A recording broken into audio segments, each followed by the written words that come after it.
I met a gypsy. Yeah, and then just like even from a content perspective, you know, like if you could go to where it's like we're hearing you, like, dude, imagine if we could hear what Ando and Jet were saying to each other in San Diego last year. Like that shit builds the hype and the entertainment so much, you know. Yeah, but then it's gonna start getting in the fines, and it's like, don't be a pussy, Garrett. Oh, I agree, but I'm saying like for them, they don't care to pay the $5,000. Like me, like if I was waiting to get fined for the whole deal. What I said at Washougal after Moto 1, when I was like, yeah, thanks for the interview at Denver. Like I was waiting for something to come in for like $1,000. I was gonna be like, I'm not paying for that. I'm gonna set up a GoFundMe. Yeah, like yeah. I ain't paying that. Like you should have given me my interview, but. So what happened with that? So Denver, you didn't get interviewed on the podium. Yeah. Yeah, because they had like the Cole and the Deegan and like that whole thing, right? I don't know what it was. It was Moto 1, and they just said... Oh, no, Colorado. I'm thinking Supercross. Yeah. Denver, they had something with like TV time, they said. And I was just like, so third place isn't good enough for you? Yeah, fucking figure it out. I was like, sounds like a you issue. Like, amen, bro. And I was like, that's my first ever moto podium in the lights class. So I'm like, wish it would have came sooner, but I was like, I rode my butt off that moto. Like I tried so hard, and I was like, dude, like I'm so pumped. Like my dad's there, my girlfriend, my friends, Brock. I'm all like, dude, I just did that in front of everyone. That's cool. And then nothing. And I'm like, dude, that's money away from the team. Like my time, like, yeah, it's 20 seconds of our time, but like that's the important time. Like don't matter. Yeah. So yeah, I went off on some of the people, and yeah, I know at like High Point, I kind of apologized to some of the crew, and I was just like, hey, I know I went off the rails a little bit, and they appreciated it, and I think they kind of wanted me to apologize to more people, but in my head, I was like, I'll apologize. Did anyone apologize to you? No, they kind of did, but they were like, you know, it's just TV time, you know, like, blah, blah, blah. And I was just like, it's an excuse. Like, I don't care. Like, it's like us making excuses for racing. Like, the team doesn't care. Like, you didn't do your job.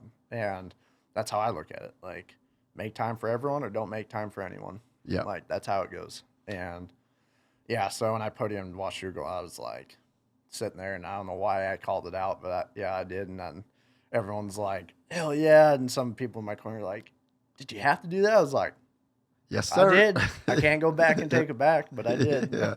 I love it, dude, because like, I mean, like we've been trying to do this podcast for a bit, right? Yeah. I don't fucking know you very well at all. You know, like I only know you from what I see on the podium or on social media and at the races. Yeah. So like for me, there's a lot of riders I have a personal relationship with.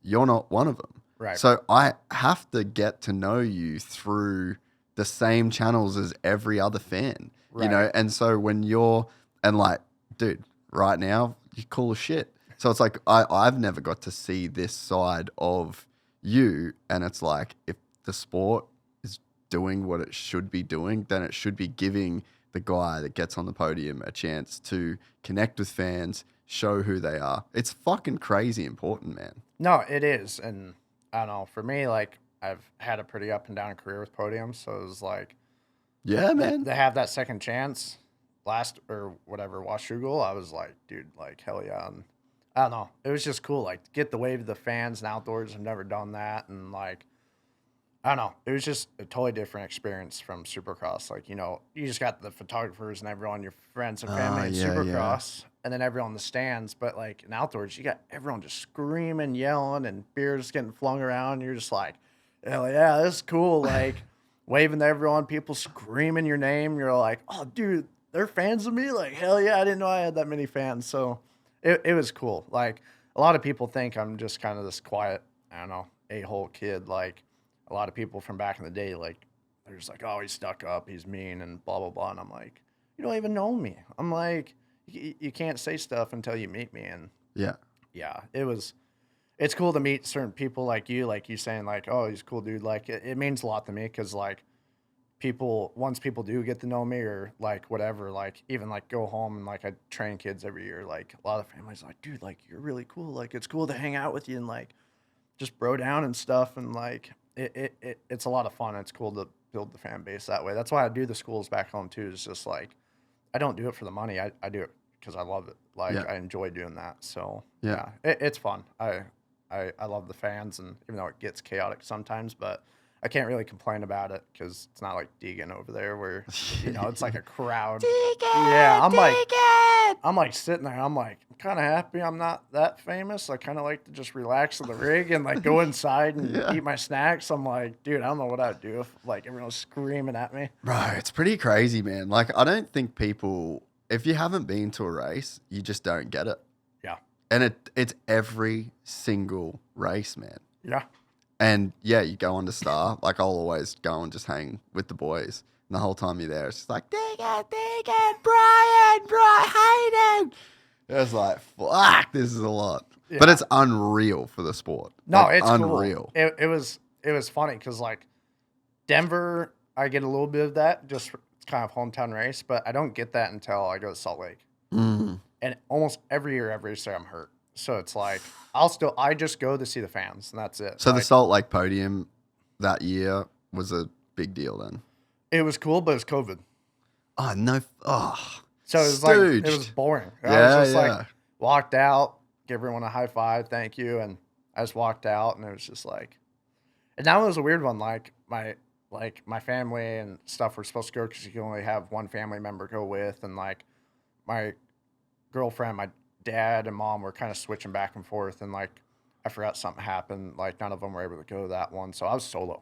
Like I got a podium by myself, and I was kind of like, this kind of sucks. I'm like, I don't have anyone here really, but yeah, it was definitely different because it was what was weird was like I live an hour from there, not even like 45 minutes. So like I drove all the way home, and we sat at the dinner table, me, my mom, my dad, my girlfriend, and it was just like, dude, good job. And I'm like, I don't even feel like I did a pro race today. I'm like, I'm just sitting here at the dinner table, like after, a practice day. I'm like, this is weird, but yeah, it was still cool. I mean, even this year I got 7th, wasn't great, but I don't know. Like just the fans, that was the first time where it was like Marchbanks. And I was like, oh, this is cool. Like get to have all the fans. But yeah, that's the closest thing to it that I get with everyone screaming. So.